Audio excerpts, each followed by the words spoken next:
Hello बच्चों, let's read the question. Present question based है match the columns पर। Column 1 में बच्चों गिवन है हमें वेव का टाइप एंड कॉलम 2 में बताना है उसका प्रैक्टिकल एप्लीकेशन और यूटिलिटी। सबसे पहले देखते हैं हम लोग रेडियो वेव्स के बारे में। बच्चों एनसीईआरटी में क्लियरली गिवन है 12th फिजिक्स पार्ट 1 में कि रेडियो वेव्स में हमें जो बेसिकली रेंज मिलती है that is AM amplitude modulated and other is higher frequencies and the next is frequency modulated। बच्चों इन वेव्स को हम लोग यूज करते हैं radio and television communication system के लिए। ये हमारे पास फर्स्ट इंपॉर्टेंट पॉइंट हुआ because radio and television communication system की जो फ्रीक्वेंसी रेंज है that is from 500 kilohertz to about 1000 megahertz.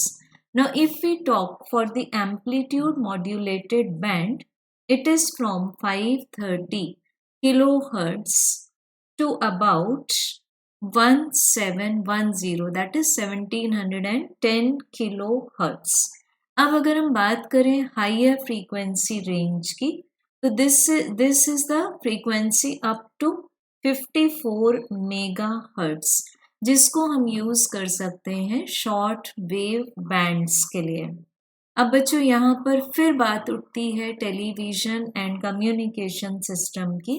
तो फ्रीक्वेंसी मॉड्यूलेटेड की जो रेंज है that extends from it means radio band 88 megahertz से 108 मेगाहर्ट्ज तक।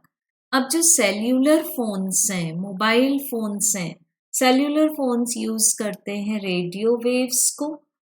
इनके थ्रू ट्रांसमिट होता है voice communication in the ultra high frequency band. We can have radio waves as for the cellular phones। तो A की matching हो जाती है R से। ठीक बच्चों, A की मैचिंग हो गई R से। Now we will be studying B, microwaves। अब बच्चों माइक्रोवेव्स के लिए अगर हम पहली बात फ्रीक्वेंसी रेंज की बात करें तो इनकी फ्रीक्वेंसी होती है गीगा हर्ट्स रेंज में। इनकी जो वेवलेंथ होगी that will be short wavelength. अब बच्चों अगर हम इसके यूजेस को चेक करें तो पहली बात तो ये है कि इनको स्पेशल वैक्यूम डायोड से स्पेशल वैक्यूम ट्यूब से जनरेट किया जाता है और इनके यूजेस में बिकॉज इनकी शॉर्ट वेवलेंथ है तो they are fit for the radar systems. अब ये जो रडार सिस्टम है इनको हम लोग यूज करते हैं एयरक्राफ्ट नेविगेशन में एंड रडार हमें और भी कुछ यूजेस देते हैं such as the speed guns which are use to time fast balls. ये इनके कुछ मेन बेहतरीन यूजेस हैं। Then tennis serves as well as the automobiles, इनकी भी ये स्पीड को सर्व कर सकते हैं। एंड नेक्स्ट हम लोग लेते हैं इसका यूज इन द माइक्रोवेव ओवन्स। तो हमें यहाँ जो क्वेश्चन में पूछा हुआ है तो माइक्रोवेव्स के लिए हम देख सकते हैं स्पीड ऑफ ऑटोमोबाइल्स जो एप्लीकेशन है वो फिट बैठ जाता है। तो बच्चों ए की मैचिंग मिली थी आर से, बी की मैचिंग मिल जाती है क्यू से। अब चेक करेंगे see that is infrared waves. बच्चों अगर हम इंफ्रारेड वेव्स की बात करें तो जब भी IR की बात होगी तो इसके साथ कनेक्टेड होंगी hot bodies and as well as the molecules. और अगर इसकी हम फ्रीक्वेंसी रेंज की बात करें तो ये जस्ट एडजेसेंट है लो फ्रीक्वेंसी और लॉन्ग वेवलेंथ एंड को ऑफ द विजिबल स्पेक्ट्रम।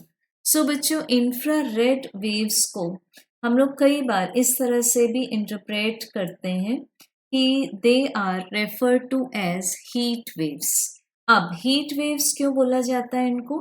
क्योंकि मोस्ट ऑफ द मटेरियल में जो वाटर मॉलिक्यूल्स प्रेजेंट होंगे वो जल्दी से एब्जॉर्ब कर लेंगे infrared waves. For example carbon dioxide, ammonia, NH3 etcetera, ये भी इंफ्रारेड वेव्स को एब्जॉर्ब कर लेते हैं। They absorb infrared waves and absorption के बाद वाटर मॉलिक्यूल्स ये सब ने जब इंफ्रारेड वेव्स को एब्जॉर्ब कर लिया, तो एब्जॉर्प्शन के बाद में ड्यू टू हाई टेम्परेचर और due to the rise in temperature इनका जो थर्मल मोशन है वो बढ़ जाएगा।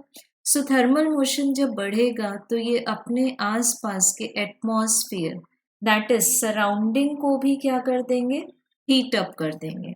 सो इसलिए हम यूज करते हैं इंफ्रारेड लैम्प्स को in the medical science also like physical therapy. And इसको हम इस तरह से भी समझते हैं बच्चों कि ये अर्थ का जो वार्मनेस है और अर्थ का जो एवरेज टेम्परेचर है उसको भी मेंटेन करता है by the process of green house effect, by the process of green house effect.